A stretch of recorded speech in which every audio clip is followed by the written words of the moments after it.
adduunyadu qiimo badan ma laha waa meel lagu gaboobo adduunku gabowbaa yaalla 4 cudur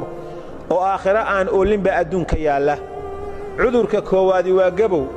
adduunka waa lagu gaboobaa ninkii quruxda badnaa ee lixaadka lahaa ee timihiisii gadh iyo madaxba madoobaayeen ee indhihiisu fayda ahaayeen ee u tallaabsanaya layaabka lahaa mise waa gabowo gadhkii timihii waa caddaadeen indhihii araggii waa soo guray dhegihii waa cuslaadeen hadalka kor igu qaad buu ku leeyahay ninka itaal roonaa oo ka qurux badnaa ninkaas waxaa lagu leeyahay weli lama arag ninkaas ku dhexdhacay aad moodid shay naqaska laga saarayo kale waxa badan markaa maanta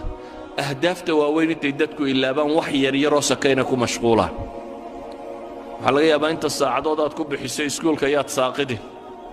oo ka warran yowmul qiyaama haddaad saaqido maalinta aan saaqidnimo ka weyni jirin waxaa laga yaabaa inuu leeyahay yaad ceeboobin oo ka warran qiyaamaha marka reer nebi aadam oo dhan laysu keeno haddaad ceebowdo yowma tucraduuna laa takhfaa minkum khaafiya reer nebi aadam ilaa ka u dambeeya goobay taagan yihiin haddaad ceebowdo waxaa laga yaabaa inaad sileedahay noloshu way kugu adagtee fududee oo ka warran maalinta 50,000 oo sannadooda noloshaynu joognoo dhammi waa imisa 60 sano 70 sano 80 sano ka warran maalin 50,000 oo sannadooda haddaad cadaabanto intaan janniya naarba laysla gaadhin haddii uu yidhahdo qofku tanun baan aqaanaa tii dambe ma aqaanay qorshahayga way ka baxday tanun baan aqaanaa hadduu yidhahdo waa majnuun uu waalan yahay qofkaas ilaa dabiib u baahan yahay adduunyada isticmaal lama diidano laakiin sideed u isticmaalaysaa sida ninka guriga la musqusha uu isticmaalo adduunyada uu isticmaal qadra daruura adduunyada ka qaado adduunku waa meel lagu gaajoodo gaajaa taal intaa waxaad maqlaysaa waxbaa dhammaaday waxbaa go'ay waxbaa intaa kale waxaysan adduunku waa meel lagu bukoodo oo bugtaa taalla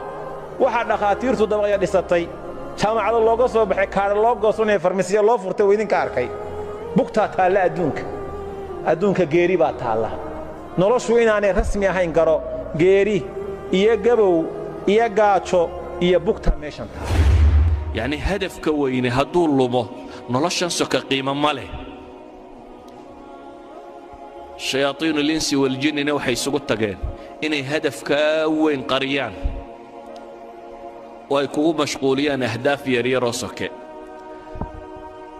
waxbarasho iyo capacity building iyo halkan kabood iyo xoogsi iyo shaqaysi iyo wax yaryaroo soke oo marar badan aan hadafkaba uu qiimaynaynin dhallinyaradana iyada waxa u sii dheer qaar aan tannaba wax ka tarin baaba lagu sii mashquuliyey hebel baa laadiya heblaaya kolayga ku riday kubad oo hadduu ku rido maxaa kaa galay maxaa ka soo baxaya ninbaa kubad 2 birood dhex mariyey maxay nolosha ku soo kordhisay gool baa la dhalay maxay nolosha ku soo kordhinaysaa aakhirana wax kama tarto adduunkana wax kama tarto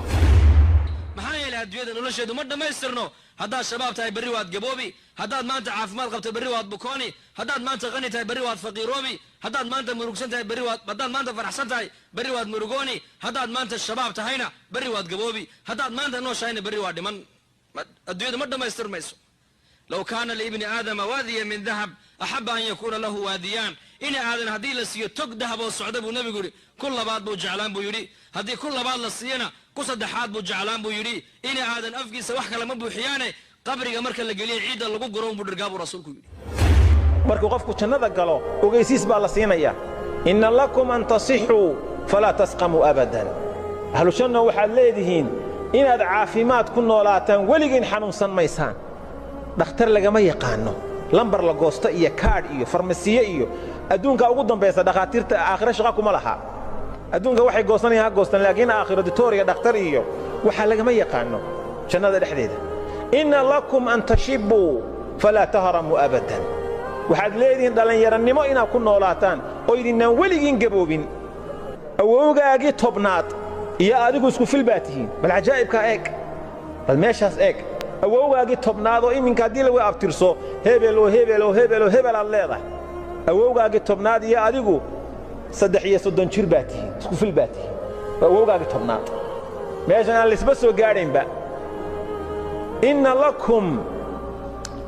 an tancamu fala tab'asu abadan waxaad leedihiin nimco inaad ku noolaataan weligiin dhibaato arki maysaan adduunyadu mar waa guug mar waa dayr mar waa diraac mar waa jiilaal waa iska arkaysaa intaa oo qofku wadaad maanta wax haysato biri wax ma haysatid reer iyo xaas hadduu jiro biyihii waa madheen baa lagu odhanaya waa go'an yihiin raashinkii waa dhammaaday saliiddii waa dhammaatay biilkii waa go'ay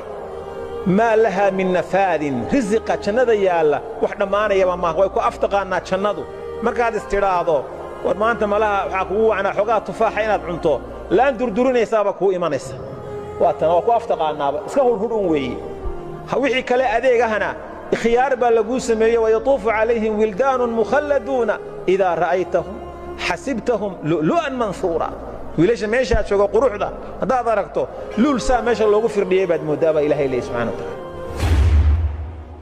waxay isweydiinta leh markaa war maxaynu u noollahay dhallinyaroy xaggaa ku socotaa noloshaadu xagga ku socotaa jaamacad baan ka baxay shahaadad baan qaatay shaqo fiican baan helay war waa tegaysaaye waxaasoo dhammi waa maalmo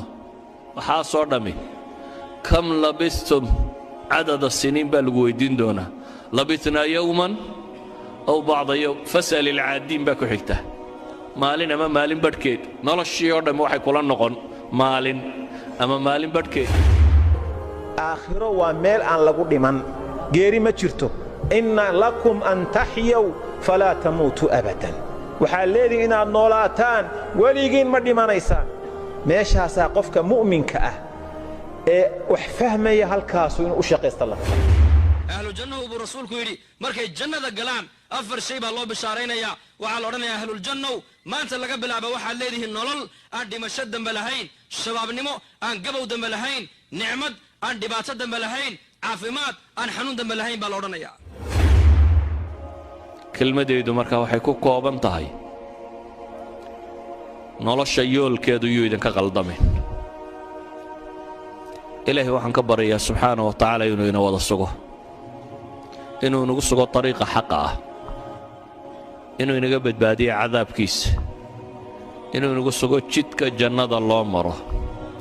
kuwa islaamnimada ku dhintayna laynaga yeelo subxaana wa tacaala